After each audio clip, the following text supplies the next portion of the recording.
how does a major bank navigate, a constantly shifting financial landscape where old rules are being rewritten and new technologies pop up seemingly every day? It's a huge challenge. Yeah, exactly. So today we're taking a deep dive into U.S. Bancorp, or USB.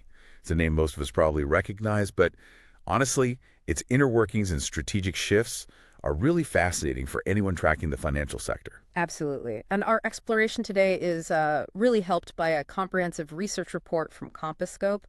Plus, we've got direct insights from U.S. Bancorp's own recent Q2 2025 earnings call transcript. That was back on July 17th. Okay, great.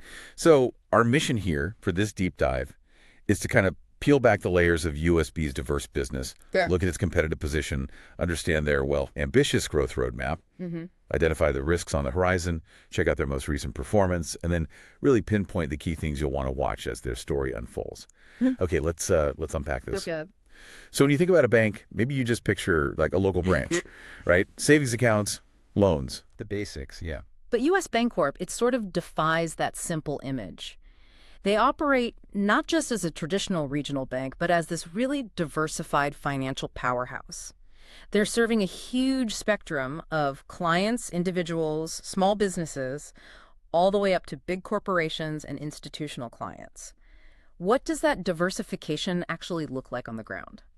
Yeah, it's incredibly broad. I mean, at its foundation, sure, you have the core banking services, consumer deposits, checking, savings, personal loans, mortgages, their branch network. Right. But then it expands really quickly into robust commercial banking. We're talking C&I loans, that's commercial and industrial, small business services, commercial real estate, treasury solutions for those mid-sized companies. Okay. And then for the really big clients, corporate banking offers pretty sophisticated stuff like syndicated lending, structured lending, asset-backed securities, commodity hedging, and really vital corporate trust services. So it's definitely not just about simple lending. They're building these deep, sort of sticky financial relationships. Absolutely. And, a significant chunk of their revenue actually comes from payments and merchant solutions. Payments. That's huge these days. It is. This includes merchant acquiring that's processing transactions for businesses, big and small, plus corporate and government payment cards, for purchasing, travel, and then all the consumer options. Credit, debit, prepaid cards, increasingly tied into digital solutions. Then there's wealth and investment management. This offers advisory services for basically everyone, from retail clients to business owners, large institutions, with products like money market funds, mutual funds, plus those more complex corporate trust services for investment vehicles. So if I'm running a business, I could potentially be using USB for my corporate cards, processing my customer payments, and managing my cash flow, all through one provider. That sounds like a really powerful ecosystem. Precisely, that's the goal. They're also active in mortgage banking origination, servicing, sales. Add to that their capital markets and advisory services, focusing on debt advisory, some emerging capabilities in areas like asset-backed securities, repo markets, commodity hedging, tax credit products. Okay, quite a list. Yeah, and crucially, they have these other fee-based revenue streams. These are often tech-driven services around payment platforms, data analytics, trust and fund administration fees. Yeah. So looking at this whole list, the real insight isn't just the number of services, it's how interconnected they all are. Right. That creates really deep switching costs for clients. It makes it incredibly difficult for competitors to just poach them one service at a time. That interwoven structure, that's a core defensive moat in what is, let's face it, a fiercely competitive market. That's a powerful point. It's not just offering a lot, but how tightly knit those offerings are. It sort of locks clients into that ecosystem.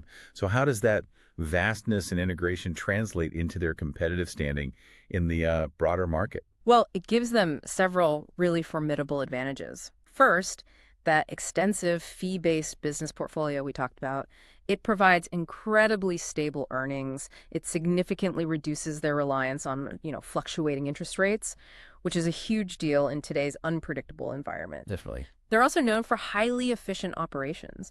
They're generally considered one of the most efficient regional banks, and that's powered by a pretty hefty annual investment of about $2.5 billion into technology. $2.5 billion a year just on tech. Wow. And it sounds like once they get a client hooked into multiple services, they really have them. Exactly. Those strong switching costs and the cross-selling capabilities are formidable. Get this. Clients who use multiple services actually generate 3 times more revenue than those using just one. 3 times? Yeah, that's a powerful incentive for USB to deepen those relationships. They also have a really strong payment ecosystem, major player in commercial card issuance, merchant acquiring. Like we said, fee-based services now support 42% of their total revenue. 42%. That's impressive diversification. It is, and historically, a key differentiator has been their non-GSIB classification. That means they've avoided the stricter regulatory capital requirements that the really huge, global, systemically important banks face. That's provided a structural return benefit for them. Okay, that makes sense. But, even with all these strengths, every player faces headwinds, right? Yeah. What's challenging USB's position? Are there any chinks in that armor? Absolutely. No one's immune. One really significant challenge looming is the regulatory transition. They're set to become a Category 2 bank by 2027. Okay, what does that mean practically? It means additional compliance costs, higher capital requirements. It could potentially erode some of that non-GSIB advantage they've enjoyed. They also face intense competition in payments. It's not just the giants like JPMorgan and Bank of America, but also those really nimble non-bank fintechs. Think Fiserv, Global Payments. It's like navigating a sea with both giant whales and incredibly fast, agile sharks. Right. So even with their strong payments ecosystem, it's a constant battle for market share and, staying ahead on innovation. Precisely. Also, USB's deposit mix has a slightly higher cost overall. That's partly due to some corporate trust-related interest-bearing deposits. Now, this is somewhat offset by their high deposit market share, but it's still a factor. Okay. And finally, in some of those fee-generating areas like corporate trust and merchant acquiring, they just don't have the sheer scale of the absolute largest competitors. If we quickly compare them to a few key peers, JPMorgan Chase, obviously the industry leader, unmatched scale, but they deal with higher GSIB costs and capital markets volatility. Mm-hmm. Bank of America is balanced, strong in wealth and digital, but very rate sensitive. Wells Fargo has strong deposits, but is still, recovering from reputational damage and some operational inefficiencies. Right. And then regional peers like PNC and Truist, they have their own strengths, but generally aren't quite as robust in payments, or in Truist's case, still grappling with significant merger integration risks. So what's the bottom line here? USB has some pretty formidable defenses, especially that fee-based income and client stickiness, but they're clearly gearing up for a new, more demanding regulatory chapter and facing really fierce competition in those high-growth areas. That sums it up well. Okay, so having mapped out their current competitive landscape, let's pivot a bit. Let's move from defense to offense and dig into the strategies US Bancorp is actually using to fuel its future growth. What's the plan? Yeah, USB's growth strategy is definitely multi-pronged and looks quite intentional. They're making heavy investments, as we mentioned, to expand that payments ecosystem. They're using tech-led initiatives, targeting specific industry verticals, and really leveraging every cross-selling opportunity they can find. Makes sense. Connect everything. Exactly. And this is intrinsically linked to their broader technology and digital investment, that $2.5 billion spent annually. It's aimed at boosting efficiency, upgrading platforms, enhancing client experiences using things like AI and data analytics. They're also actively trying to capitalize on those fee-based revenues. The goal is to grow that portion, currently 42% of revenue, by serving more multi-service clients, really deepening those existing relationships we talked about. And it sounds like they're being very deliberate with their lending, too, not just, chasing any loan that walks in the door. That's a really crucial observation. Yes, they are pursuing organic loan growth, but specifically with an improved mix. They're intentionally shifting their loan portfolios away from lower yielding assets, like maybe residential mortgages, towards higher yielding credit cards and those C&I loans. Higher margin business. Precisely. And the geographic expansion post-Union Bank acquisition is also key. They're strengthening their West Coast presence, especially in the massive California market, aiming for long-term growth there. And finally, they're intensely focused on expense discipline and efficiency improvements through all this digital transformation work, targeting an efficiency ratio down in the mid to high 50s. Okay, that sounds like a pretty comprehensive and disciplined plan. But how achievable is it, really? And what are the potential roadblocks that could trip them up along the way? Well, the revenue and profit potential from this strategy looks strong on paper. It promises less cyclical risk, better customer retention, higher returns from those multi-service clients, and that shift to higher yield lending. Plus, the California expansion gives them access to a huge economic hub. In terms of achievability, I'd say it's quite high.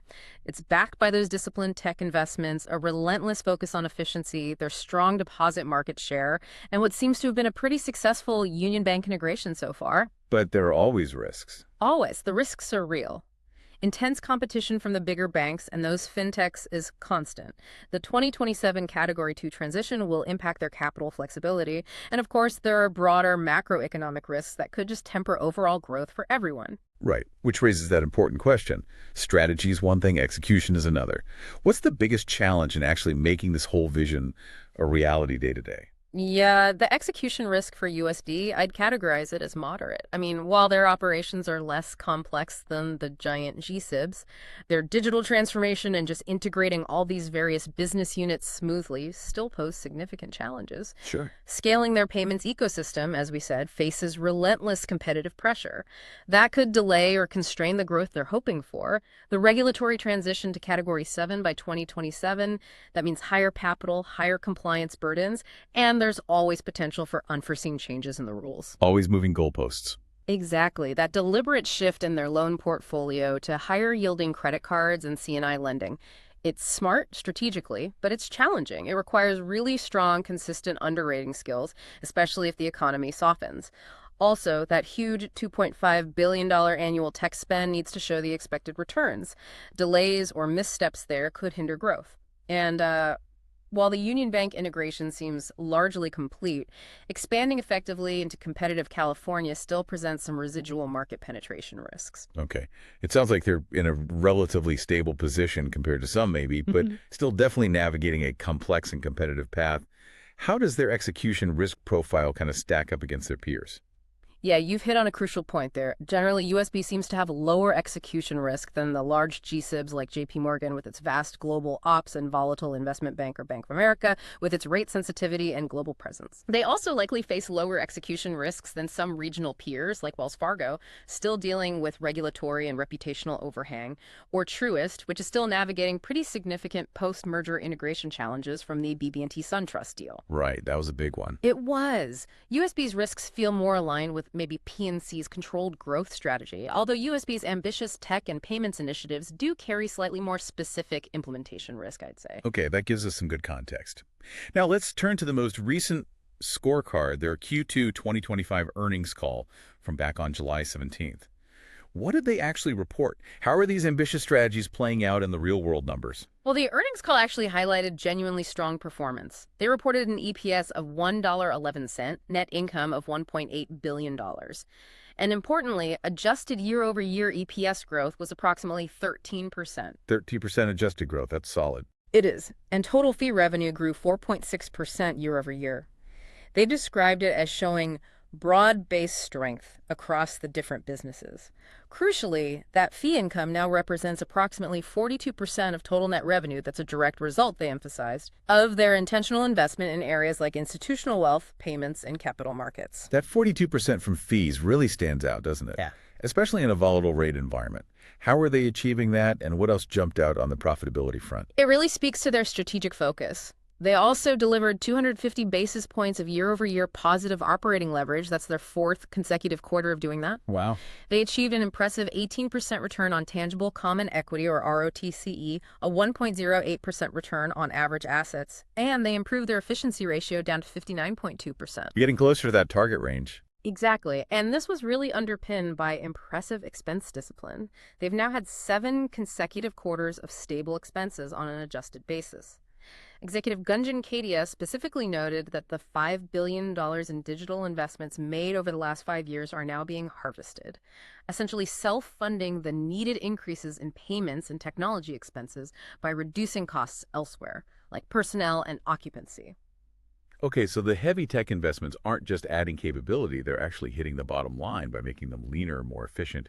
What about their balance sheet management? Were they making any strategic moves there? Absolutely. They're taking a very active, very strategic approach. Those C&I and credit card portfolios grew 6.6% year over year. They now represent 47% of the balance sheet, really supporting those key multi-service clients. And in Q2, they strategically sold off approximately $6 billion in mortgage and auto loans. They took advantage of what they saw as a favorable rate environment to reposition the balance sheet towards stronger growth areas than those deeper client relationships. Selling off $6 billion in loans. That's a big move. It is. And they also restructured $1.25 billion of their investment securities. Now, they took a $57 million loss on that upfront. But they calculated a payback period of less than 2 years because it's expected to enhance their future net interest income. Interesting trade-off. Yeah. And they heavily emphasize growth in non-interest-bearing and low-cost consumer deposits. They highlighted their Bank Smartly product, which is apparently attracting a lot of new clients. Over 50% were new to the bank, and those clients show significantly higher multi-service usage, like 3 times the normal retail average.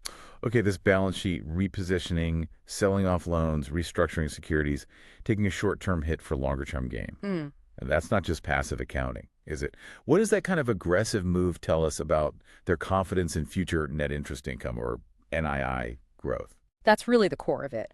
Their net interest margin, or NIM, that key spread between loan earnings and deposit costs, it did decline 6 basis points sequentially in Q2.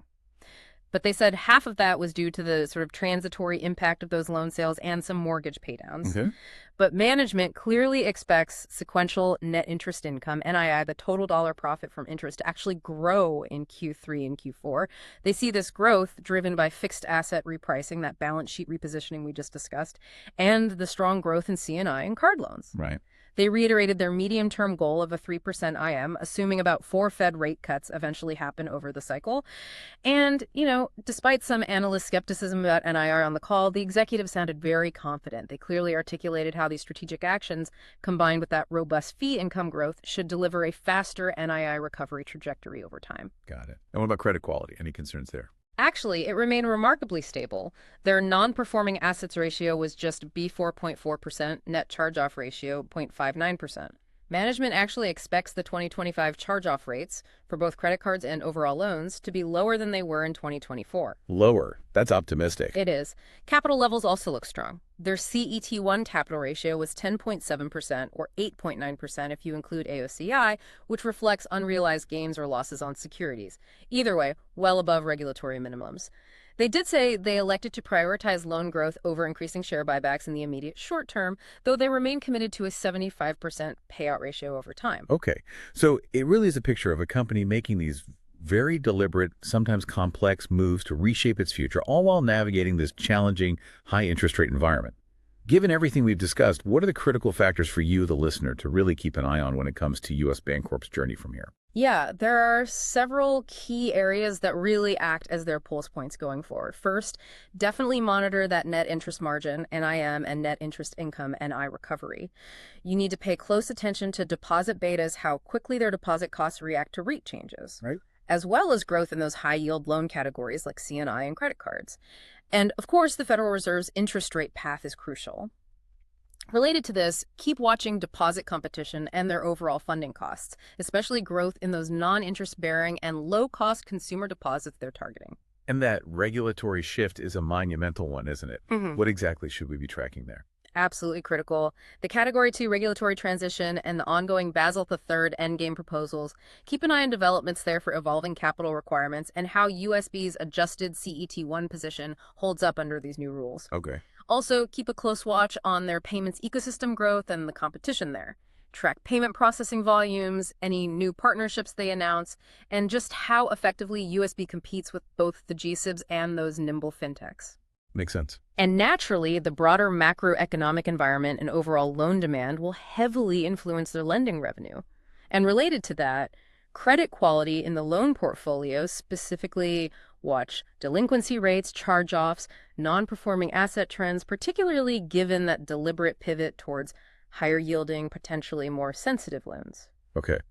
Beyond the macro factors and regulations, what internal indicators should we be looking for? Signs that their strategy is working. Right. Definitely monitor their technology investments and how efficiently those are being realized. Look for continued improvements in their efficiency ratio and metrics around digital adoption rates, just to ensure that $2.5 billion annual tech spend is actually yielding tangible returns. The California expansion post-Union Bank acquisition is important too. Assess their deposit and loan growth penetration, market share performance in that very competitive region. And finally, watch their success in cross-selling and driving that multi-service client revenue growth. Look for increases in multi-service client penetration and revenue per customer metrics. That's a true measure of their ecosystem strength and stickiness. Okay. These are definitely the pulse points, the key indicators that will tell us how effectively U.S. Bancorp is navigating its strategic path and adapting to this rapidly changing financial world. So we've really peeled back the layers of U.S. Bancorp today, explored its diverse business lines, its competitive advantages, that strategic roadmap for growth, the execution risks it faces, and its recent financial health from the Q2 2025 update. Yeah, and what seems abundantly clear is that USB is definitely not sitting still. It's intentionally evolving its business mix to be more fee-intensive, more diversified, and it's strategically repositioning its balance sheet for the long haul. This deliberate approach, coupled with that strong focus on expense discipline and harvesting those past tech investments, it's all aimed squarely at delivering sustainable EPS growth. Right. So for you listening, perhaps the question becomes, in a financial world that's increasingly shaped by technology, really intense competition, and significant regulatory shifts, how successfully can a well-established regional bank like U.S. Bancorp truly harvest its past investments and reshape its future to consistently deliver on these ambitious targets? What does this deep dive maybe suggest about the blend of, well, tradition and innovation that's required for long-term resilience in the banking sector today? It's the central question for them and many others. Absolutely. Well, thank you for joining us on this deep dive. We encourage you to continue exploring these fascinating topics. This content is produced by Compasscope.com. For more than 1,100 public listed companies, find detailed research reports, visual mind maps, earnings call analysis, and audio discussions on Compasscope.com.